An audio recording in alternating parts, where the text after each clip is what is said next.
Bandha literally means a lock. That is, you engage certain locks in the body so that your energy behaves in a particular way. Why these bandhas? What they can do for you? Have you heard of a word called Ojas? O-J-A-S, Ojas? No? No? Okay. The word Ojas means a non-physical dimension of energy. That is, you can generate a certain amount of non-physical dimension of energy around you.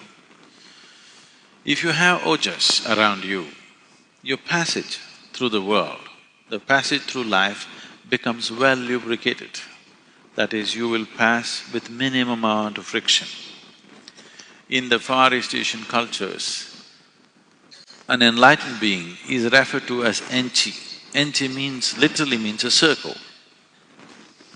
You know, your car, do you have… what kind of wheels do you have? Round wheels or square wheels or triangular wheels? What do you have? Oh, but triangular wheels would be definitely more jazzy, isn't it? Why round wheels?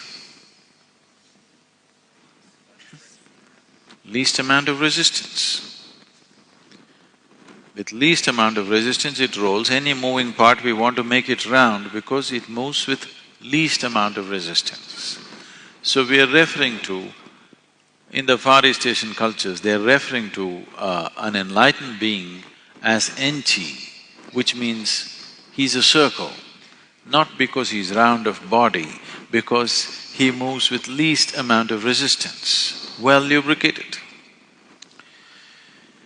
You may have a fantastic driving machine, just take off the engine oil and drive it.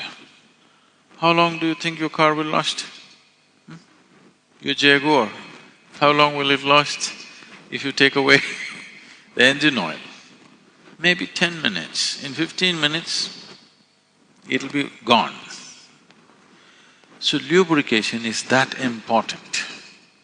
In anything that moves, lubrication is that important. So if you want to move through the world without being well lubricated, you will see every step of your life seems like friction and every step of your life will be suffering because there is no lubrication. There are lots of people like this. They're intelligent, they're competent, they're capable, but their life is a mess because every step they take, they are in friction with something. So if you develop a certain amount of ojas around you, you pass through this existence with least amount of friction. The less friction you have, the more you would like to do, isn't it? Yes? You would naturally venture to do a lot of things if you had no friction problems. But every day you step out, you get into some friction, you will hesitate tomorrow to step out. This is happening all the time, isn't it? When you develop ojas, if you start developing ojas, one thing that'll happen to you is all the excess weight in the body will start going away by itself.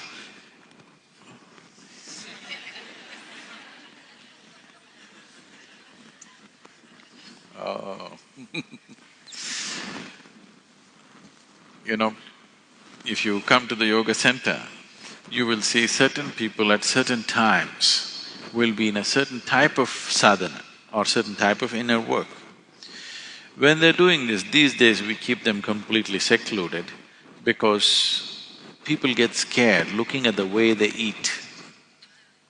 They will eat 10 times of what a normal person would eat, heaps of food, but they will be losing weight.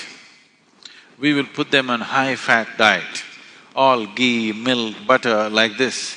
In spite of that, they will continue to lose weight simply because they're converting the physical into non-physical dimension of energy. Whatever they consume is just burnt and it doesn't become body, it becomes another dimension of energy. In yoga, we call this as stealing from the earth. Because whatever you have right now, the mass of your body, is something that you have borrowed from this planet. You can borrow Mother Earth is very generous with the loan that she gives. You can borrow as much as you want if you can carry it around. But when the time for payback comes, she will collect atom to atom. If you say, I've been here for so long, let me have one atom as a souvenir, no deal. She collects every atom back.